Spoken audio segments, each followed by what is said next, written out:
I do kind of feel like DRG is stepping forward in the pack a little bit of all the Korean Zergs, but it's not like Armani has ever really been a slouch.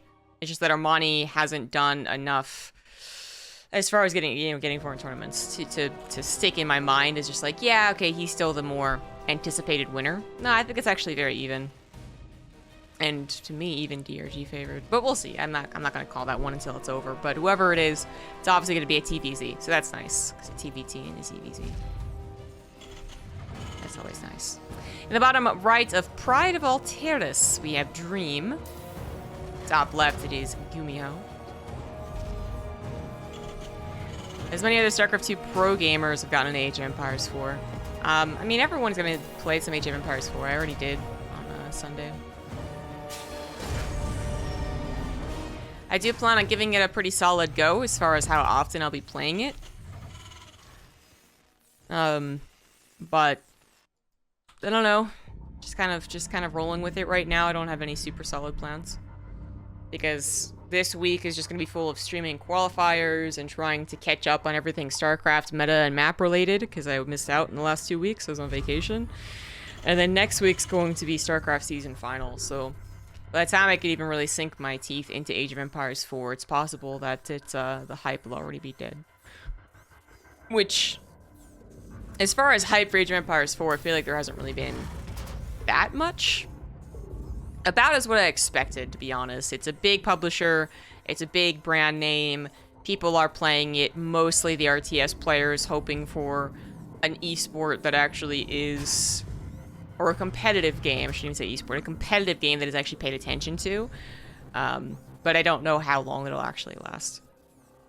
But as long as I enjoy playing it, I'll play it. I do play other RTSs, as it is, I guess, one of my most consistently favorite genres. I think that's fair to say. But I just don't really, I rarely stream, you know, my play of like Rise of Nations or Age of Mythology or Northgard or anything like that. But since Age of Empires is going to be potentially invested into by Microsoft, well, we'll see. All right, so second barracks came out here for Dream in proxy. GuMiho did go for a 1-Rax expand and then didn't bother to SCV scout at all. Now that is bold. That is not what you're supposed to do. And unfortunately, that is going to keep him in a little bit of a poor position. I mean, if he had SCV scouted, he would have at least seen that it was going to be a 1-base build for a little while, because the command center is much later, right? But he doesn't necessarily know more than that, even if he had SCV scouted. The good news is Reapers don't kill buildings that quickly, and the command center is already 75% done. But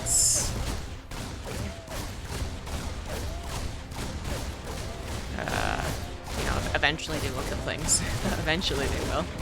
And Dream has found some effectiveness in this build, so he went up to 4 Reapers instead of just sticking at 3. I would say usually you also go up to 5, probably going up to 4, but I guess 4 is the amount that fits in a bunker, so in that way it's pretty perfect.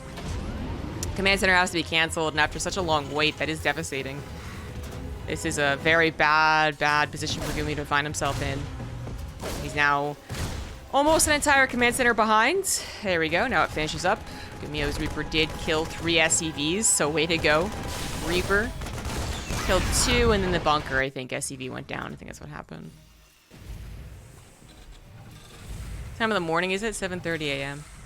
What happened to the backseat gaming? Maynard doesn't really play StarCraft anymore, and backseating was all about backseating StarCraft, so.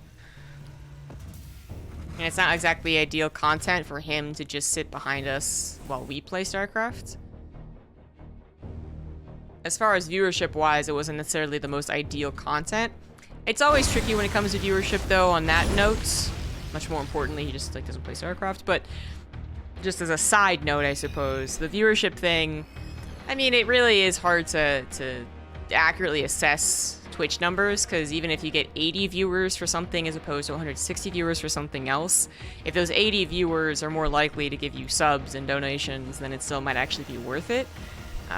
Like that type of logic, right? But yeah, the backseat segments didn't really get us a whole lot. They didn't get a lot of viewership, but they do often get, you know, far more amount of, hey, I really missed this, or I really like this. So there's always that to consider. So GuMiho finally gets his natural command center up, and actually, all of a sudden done. Oh, okay, I was gonna say, that's really not how it's supposed to work. I saw an orbital finishing for Dream and wondered, okay, what the hell happened here? How is his natural orbital so late? No, it's his third orbital, so that is bad for GuMiho. That is bad. Literally an entire command center behind. Oof. Oof. Scan goes down on top of GuMiho's base. Twitch A little surprising, but maybe Dream Thank you for appeasing the overmind. was really... He didn't see the command center. You gotta assume there's a command center. If it was a one-base build, I mean, just a one-base build from that position would have been terrible. Would have been terrible, but probably seeing if there's a third CC already building, or if there were extra barracks already building, maybe a two-base attack as a desperation plea, which GuMiho might play two-base, because he is in a desperate position. So hopefully by the time his two-base comes into effectiveness, he could actually do some damage to Dream, but that's not even the case. A little bit of a scuffle in the middle of the map is one of the least important things ever, because it doesn't really matter. However, that went down. Reapers end up living, so again, not good for GuMiho. But this is a little more important. A double drop into the main base. So I was talking about two-base attack. I was going to talk about how Stim is not even on the way for GuMiho. So it seemed unlikely he's going to do a lot of damage, but this double medevac drop into the main hitting at a very critical moment. This is the time where GuMiho's power is still okay, but eventually Dream's going to have that Stim, as we see here. He's going to have some decent production, and he would eventually just be rock solid against anything and everything GuMiho had to throw at him. But this was the timing that GuMiho needed to hit, and more power to him. He gets 23 SCVs, now has a 17 worker lead. Third CC is going down on location as he provides all this pressure on Dream's side of the map, and even gets away with at least one of these medevacs, which, isn't a whole lot. Two full medevacs were committed to this, but they got a lot of damage. And if they'd been able to kill both tanks too, that would have been fantastic. Not getting both tanks does mean that Dream has an ever-building, scary army to counterattack pretty soon, because again, his 3 barracks production is done, his Stim finished, his combat shields are on the way. But GuMiho has given himself a fighting chance with the 2-base double drop. And no Stim or combat shields will ever be on the way for GuMiho, because he is going to go into mech. Now, GuMiho, one of the players more likely to go into mech in any matchup, for sure. Also might be looking at the situation and saying, 1, this could trick him, because I just double dropped with Marine Tank. 2, I need to do this. I'm not going to catch up on Stim and combat shields fast enough and produce.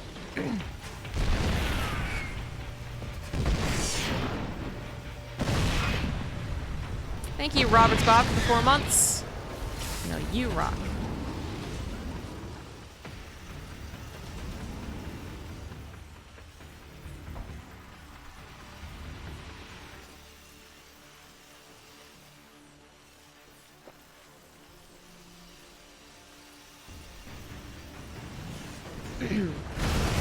Dream kind of does his own little drop here.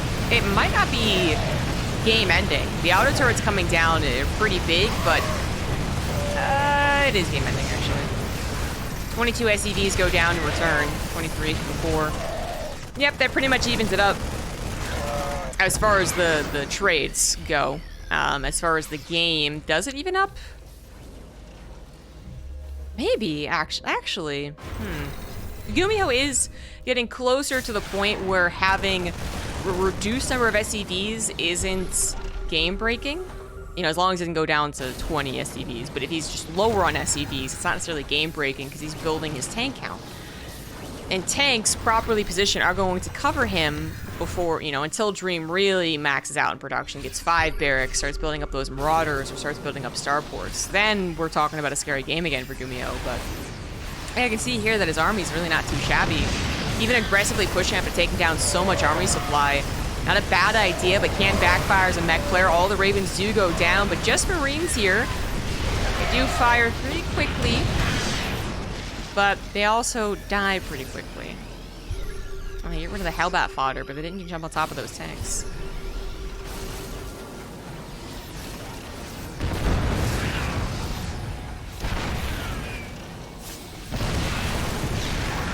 This is a bit tricky, actually. GuMiho has really done a fantastic job playing this game out. And Dream might regret going for the big drop into that natural.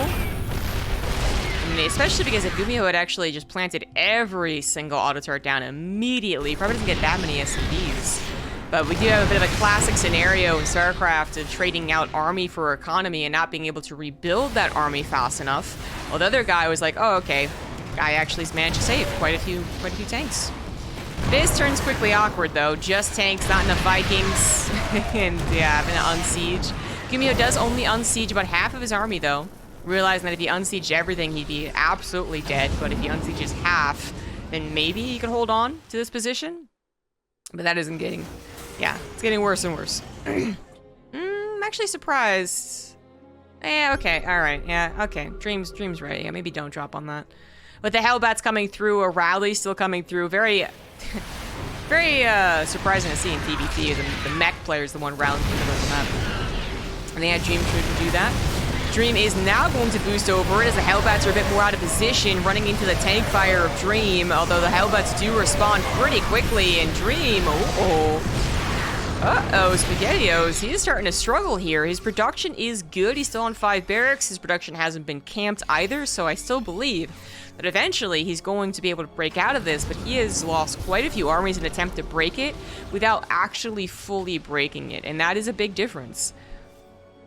GuMiho, trying to play this very perfectly, is going to pull back when he thinks he's really done enough damage and might be soon pushed back, but then he commits, he recommits, he goes to other base, he wanted more damage. This might be him starting to overextend, but as he does take control of this choke and he can still rally fairly quickly over here, maybe it's still right on, maybe it's still correct. Dream did just lift his command center over to the left side, or something that GuMiho also could have went after and forced a lift up on, but he just goes to the base that he figured was mining, and that is moving to the right. Dream has struggled so much to break this 100%, that by breaking it about 70 or 80% every single time, he has allowed the snowball to happen. GuMiho also has rebuilt the SCVs, quite slowly to be fair, but he has, and he's also been adding on upgrades, so he's gonna get 2-2 before Dream gets to 2-2. Dream probably shaking his head a little bit, like, I really shouldn't have let this one fall out of my hands. Had he been, I guess, more patient, I guess. The thing is that I would never, I looked at everything happening in real time, and I was like, yeah, Dream should have it, or Dream should eventually have it. Like, okay, we're fine. And so I totally agreed with him in all of his attempts, but hindsight, gotta start looking at the replay, because Dream is in a lot of trouble. Maybe waiting it out, maybe lifting his command center and waiting for more Marauders for trying to break it would have been the better call. And then he also could have waited and maybe got some units on the backside, or cut off reinforcements, right? But instead he tried to break it just kind of face first, and it didn't work out. Counterattack is finally happening, and this is something that GuMiho is going to be vulnerable to, since he's been rallying to the middle of the map, but it was a gamble for GuMiho. It's a gamble for any Terran and TvT to actually rally in this matchup, because drops and mobility is still so huge, especially as the bio player. Now all the medevacs do go down, leaving a lot of very weak Marauders, but Marauders kind of did their thing. They killed 24 SCVs, but then 14 SCVs going down on Dream's side of the map, turning into a bit of a base race. A couple of Marauders still left alive, going to force the lift up on the command center. The Liberators came back home, so they're not actually continuing their momentum over on the other side of the map, which I guess they wouldn't be able to do anyways, because no Vikings to cover them. So a single Viking from Dream going to push this Liberator back, and now the break is going to happen, but all the tanks are sieged, using that choke as well as they possibly can, but it looks like the break is going to be good. And GuMiho is forced to pack up and go home, but that is very awkward to do as a mech player. Does he have enough? He does siege up a tank back here, and there's no medevacs. Nothing's healing up Dream's army. Every stim hurts. Every tank blast that he takes means that a lot of his units go into the one-shot territory. This is finally turning Dream favored yet again. Considering how this game opened, it was supposed to be Dream's game to take. But GuMiho has done a fabulous job bringing it back, making it look like he wasn't in that bad of a spot. But again, you rewind this, you give me another chance to cast it, and I would still be 100% Dream favored. I still would have given this to him every single time.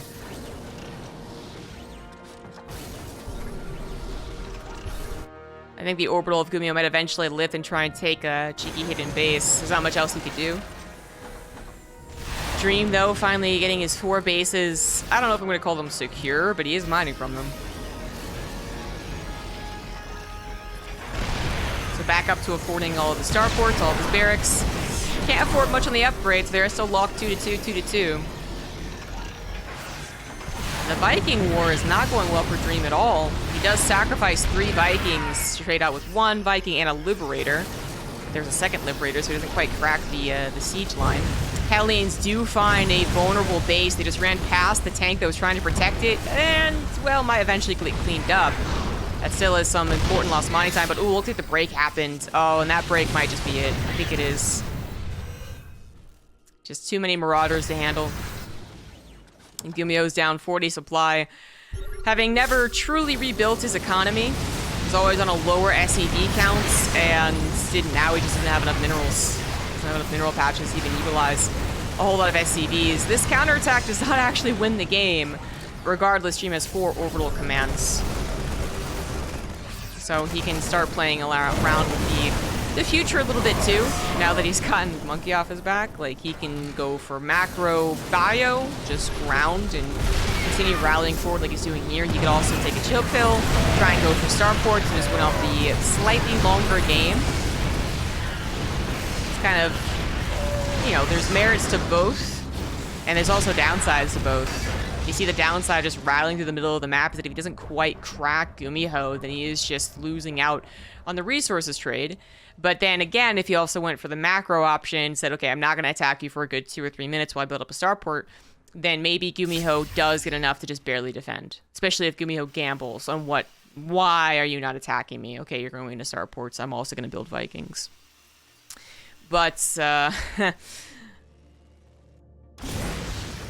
think we're at the point where it doesn't matter. I think we are. The fact that GuMiho really isn't on 3-base mining is pretty key. It's a place I didn't think he would get to in this game, but he did, and it worked out for him well enough to make it very close. But now he's really on 2-base mining and getting ever closer to just 1-base mining with a lot of the mineral patches on both bases starting to mine out. I am so surprised the Orbital hasn't attempted to take a hidden base, but he's probably just not gotten around to thinking about it. He's just trying to think how to live in this game at this point. Before he was thinking, okay, how do I counterattack and do a whole lot of damage, and that was great, but now he's thinking, how do I live? Command Center, if it had just taken a 4th, would have been scanned, would have been killed. That news, Dream. Gonna know that he is well and truly in the lead. Do love some Hellbat drops. Tank fire is just going to help them kill the SCVs. Now the tank could also go down. Exactly. GuMiho, he's got some tricks, man. Not a lot of other mech players would have considered going for 2 medevac drops at this point. They would have been just all in on the idea that they have to get tanks and Vikings, because they need to make sure they don't lose out on the eventual the eventual Viking game. Where did the M come from? I'm not sure. Macro game? Maybe that's what I was saying. The eventual macro air game. But he actually went for 2 medevac, got a lot of damage done. Siege is up at the exact right position to abuse the map the most. Technically, Dream was going to come in here with a bit of a surround opportunity, but again, lacking some of those medevacs and getting hit so far in advance of jumping on top of those tanks is really ideal for GuMiho.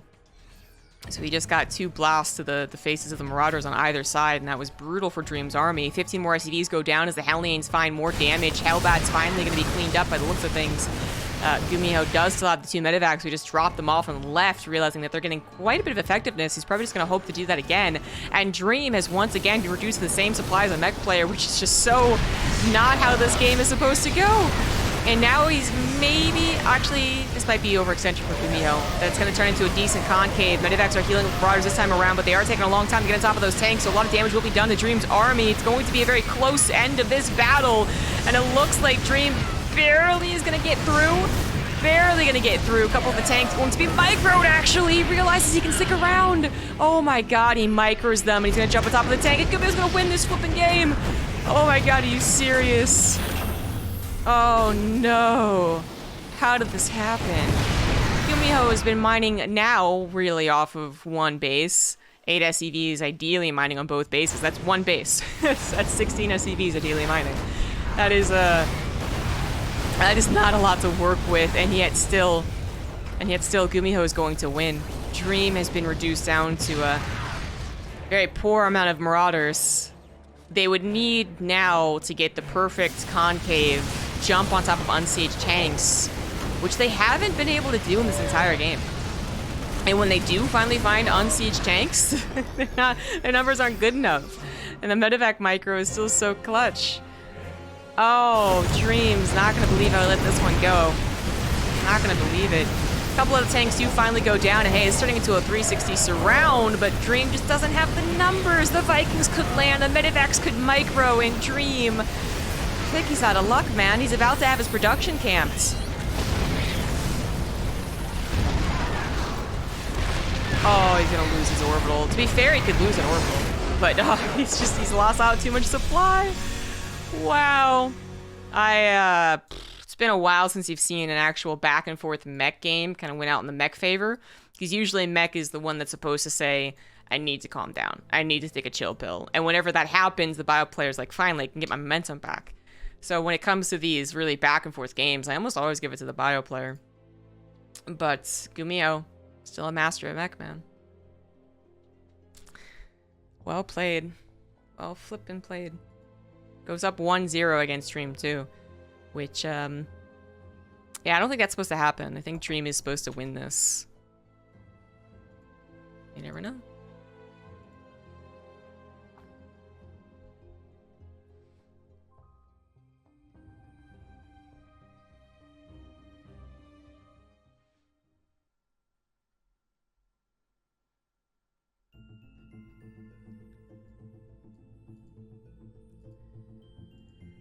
Cool beans.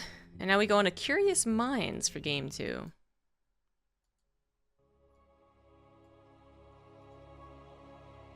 I mean, I would love it if GuMiho made it through. Dream's a really cool guy.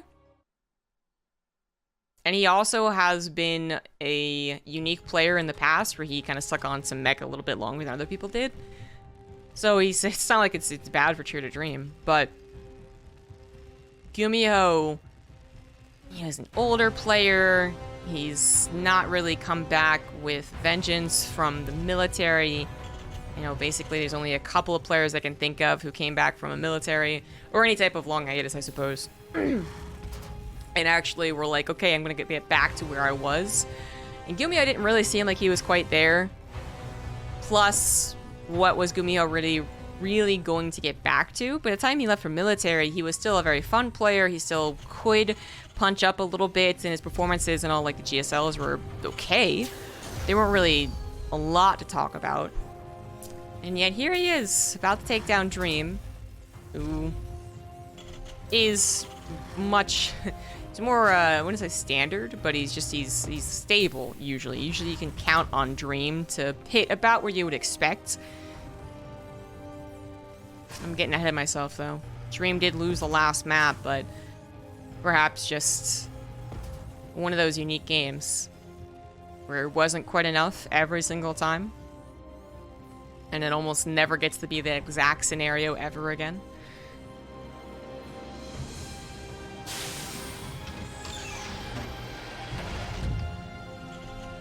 I think given another normal TvT, Dream does win. Dream does.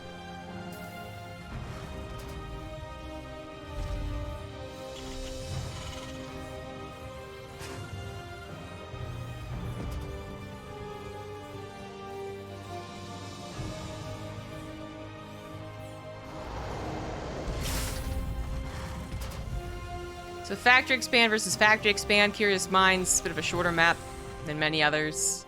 The Pride of Alteris and whatchamacallit.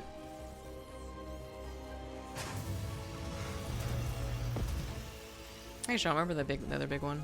I'll remember in a second.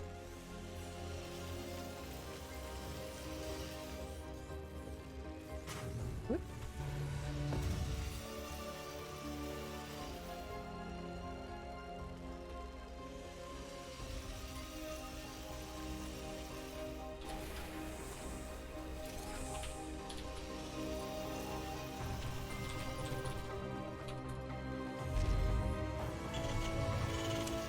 Team Liquid Star League. Give me that map pool.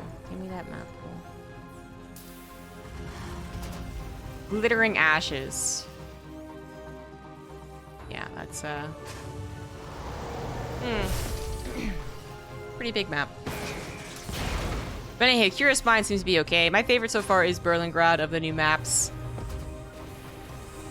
But it seems like Curious Minds might be my second favorite. Because I don't really think I like Pride of Alteris or Glittering Ashes, and Hardwire is... hasn't been as impressive.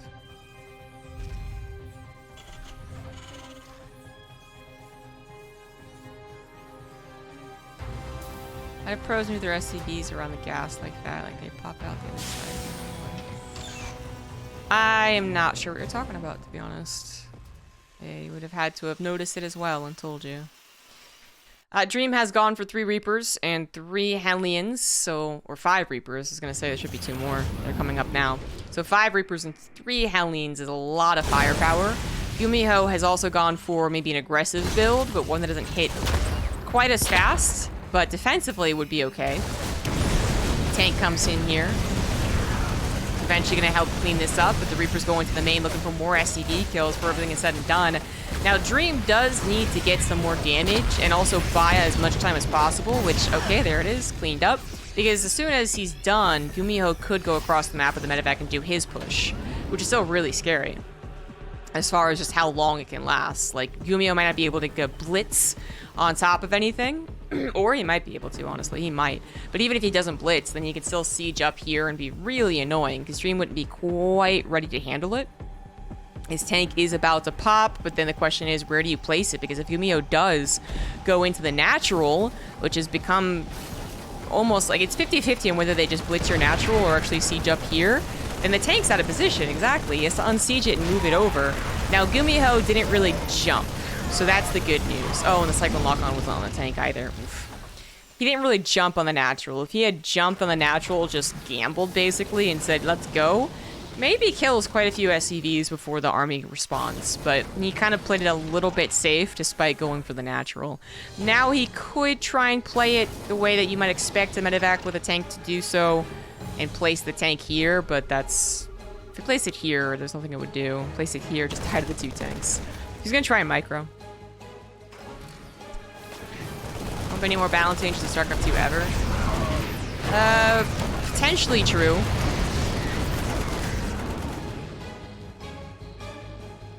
Pros were asked about their opinion on balance, and as such, I do expect some type of balance to be fixed, but it's not going to be a big one anyways. Liberator on the ramp is absolutely brutal. Takes care of the Raven as well with the Cyclone, and Dream is going to be losing quite a few SCVs. He will clean up the Cyclone and eventually clear up this tank, but the second tank comes in, back from the medevac, back for vengeance. Didn't really get to do anything in the first place, but now that it's here, it's gonna maybe take down this tank. The SCVs can't get the repair. Oh, they barely do. They barely get the repair, and the medevac is barely going to live, but Dream loses 10 SCVs in the early game as GuMiho has a 3rd CC halfway done. Dream not gonna be winning this series by the looks of things. I mean... It's time for me to reevaluate how GuMiho has been performing. Thing is that GuMiho back up to where he was before he left for military would kind of be like this. You know, safe bets might be on the more standard players or the ones that have a slightly stronger, consistent performance. And so that's fine. But every so often you could gamble on GuMiho. You could say, yeah, I think he is going to be particularly annoying for this player. You know, the playstyle of GuMiho is very varied, and actually a lot of his goals are to be really obnoxious. But it wouldn't necessarily be the safest bet. But you could, and people wouldn't really blame you for it. But I thought coming back, he was still playing some cool builds, and he was still occasionally punching up, but it really wasn't a lot of consistency. Pretty much ever since GuMiho, like before and after GuMiho won GSL, I think his mechanics were actually not that great, and one of the reasons he did win GSL is that it felt like his mechanics were in the top form that they've ever been for GuMiho in his like 11 years of StarCraft. He's been playing since the beginning. But otherwise, yeah, it would be usually the element that was missing. So I've always considered him a bit of an inconsistent player because of it. But still, his ideas are very good. He did just lose 10 SCVs to a Raven, and the Raven is continuing to deny mining time. So that's not so good. But GuMiho has that much faster third orbital on location, slapping down mules, building LCVs. He does have faster 1-1 as well, so he hasn't just entirely given up his lead, but that was the trade that Treem was looking for, was 10 SCVs. Now GuMiho is going to go for a very safe contain. Very safe. I mean, he didn't even really go close to the natural ramp. But technically, Dream could get his third CC on location. Good micro there from GuMiho to save that medevac. It's on its last life.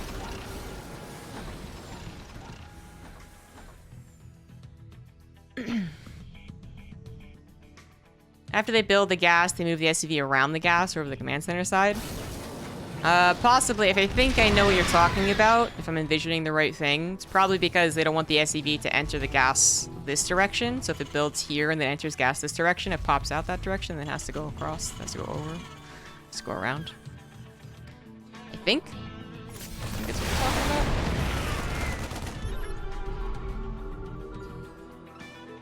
It does eventually find the best possible pathway between command center and gas, so it just goes around once and then does the more usual pathway, unless something's blocking it, but yeah. Might just be efficiency, most efficient thing possible. Dream is slowly starting to break this contain, but it was a successful contain in my opinion.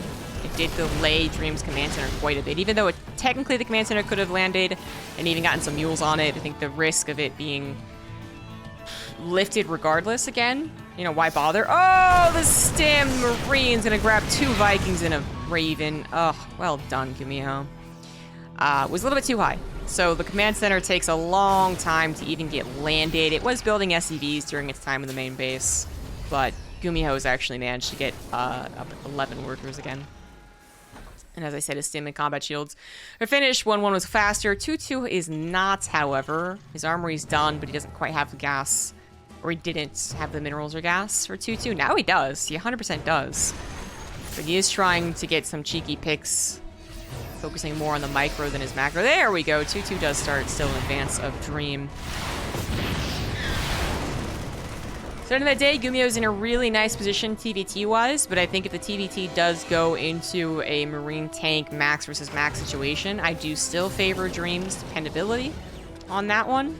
But GuMiho hasn't been impressing me so far.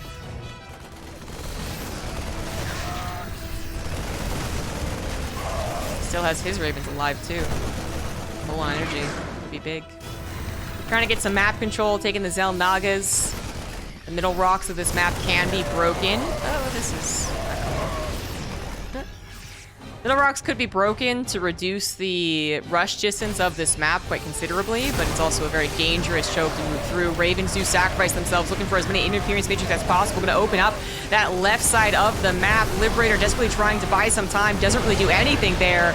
And that is going to be enough for GuMiho to pull back, but he grabbed Liberator, he grabbed like 3 or 4 tanks, and he did open up his left side position, going to force a cancel on the 4th base command center. That's just kind of a unfortunate coincidence there for Dream, who got it slightly too close to where GuMiho managed to find himself. Attempted drop is not going to work out. There are still a decent number of Marines left over, and GuMiho is going to continue his contain, going to spread out his tanks in this super wide arc, which sometimes can backfire, because if Dream could come in from one direction, that's a couple tanks not firing at the same time, but it looks like he went for an arc because he wanted to actually be the aggressor. He wanted to attack on top of Dream, and he thinks he can actually conquer this game, get the 2-0, and he might just be right about that. Now up 70 supply. I think GuMiho would have to throw very hard to lose this game. GG. Damn. GuMiho. The first game, I will always say that Dream was supposed